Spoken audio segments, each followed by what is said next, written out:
சர்ப்பதோஷம் நீக்கும் தென்காளஹஸ்தி. புராணங்கள் போற்றும் பஞ்சபூத திருத்தலங்களில் ஒன்றாக வாயுலிங்க தலமாக ஒளிரும் திருத்தலம் காளஹஸ்தி எனப்படும் திருக்காலத்தி. கண்ணப்ப நாயனாருக்கு அருள் வழங்கிய தலம். உத்தரவாகினியாக பொன்முகிலே ஆறு பாயும் ஊர்.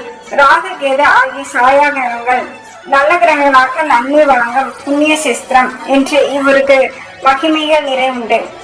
அதனாலேயே இவருக்கு சென்று அங்கு உரையும் காலத்தின் ஆதரையும் ஞானமையையும் வழிபட்டு வருவதை பெரும் பாக்கியமாக கருதுவார்கள் பக்தர்கள். சரி, பொருளாதார சூழல், வயோதிகம், தள்ளாமை முதலான காரணங்களால் ஆந்திர மாநிலங்களில் உள்ள இந்த தலத்துக்கு செல்ல இயலாதவர்கள் என்ன செய்வது? வெகு காலத்துக்கு முன் பிச்சை என்னும் சிவத்தொண்டர் ஒருவருக்கும் இப்படி ஒரு நிலை ஏற்பட்டது. ராணிமங்கம்மாளின் அரசவையில் கணக்காளராக பணிபுரிந்து வந்தார் பிச்சை. சிவபக்தரான அவர் வருடந்தோறும் மகா சிவராத்திரி தினத்தன்று திருக்காலத்தை சென்று காலத்தி அப்பரை தரிசித்து வழிபடுவது வழக்கம். ஆனால் வயது முதிர்ந்த நிலையில் அவரால் காலத்திற்கு செல்ல முடியவில்லை. எனவே சிவபெருமானை மனதில் தியானித்து உண்ணா நோன்பு இருந்து வந்தார்.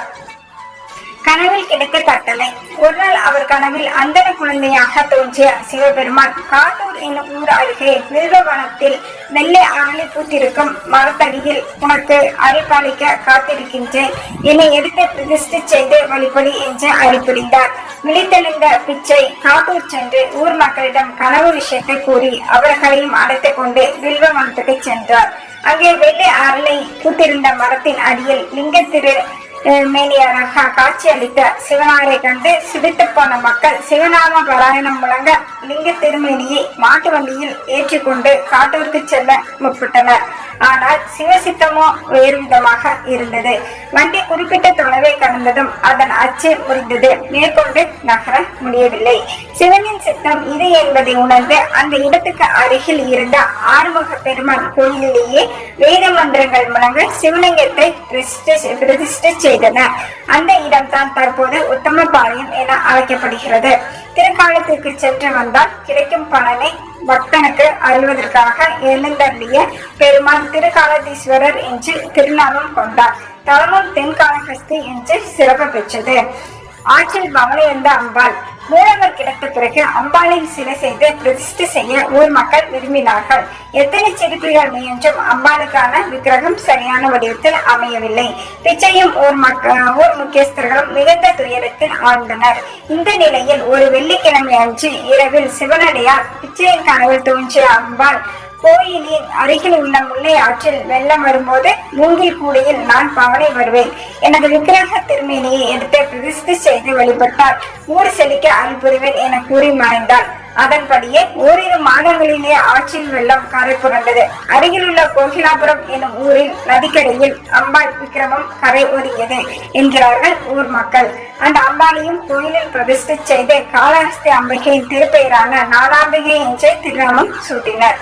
அம்பாள் விக்கிரகம் கரை ஒதுங்கிய கோகிலாபுரத்தை அம்பாளின் பிறந்ததாகவே கருதுகிறார்கள்.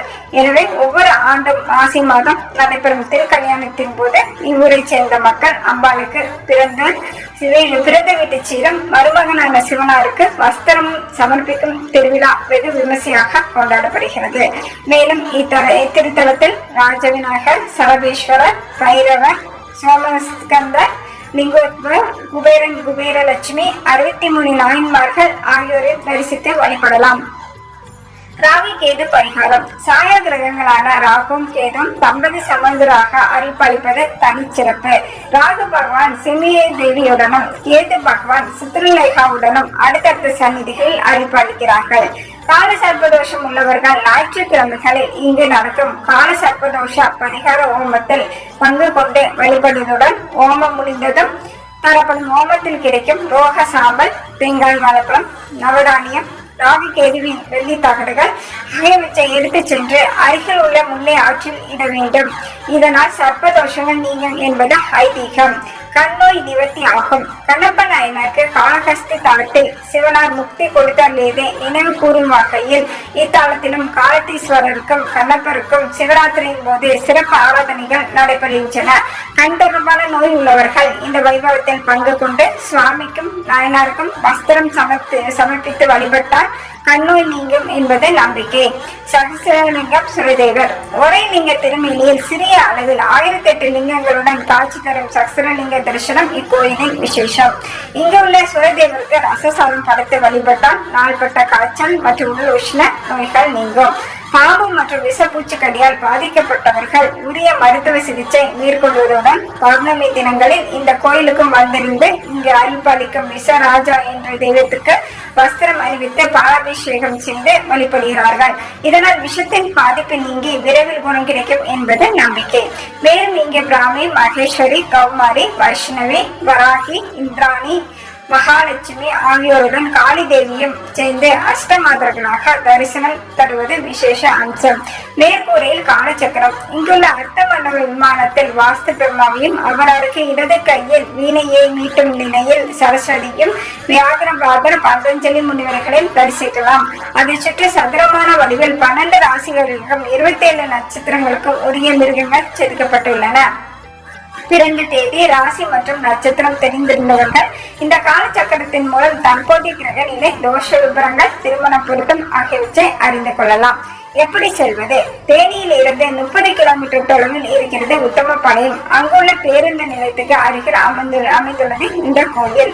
இக்கோயிலுக்கு வந்து வழிபாடு செய்து இறைவன் அருளை பெற வேண்டுகிறோம். மீண்டும் ஒரு நல்ல வீடியோவில் சந்திப்போம். கண்டிப்பாக இந்த வீடியோ பிடிச்சிருந்தா சப்ஸ்கிரைப் பண்ணுங்க, ஷேர் பண்ணுங்க, கமெண்ட்ஸ் பண்ணுங்க. நன்றி, வணக்கம்.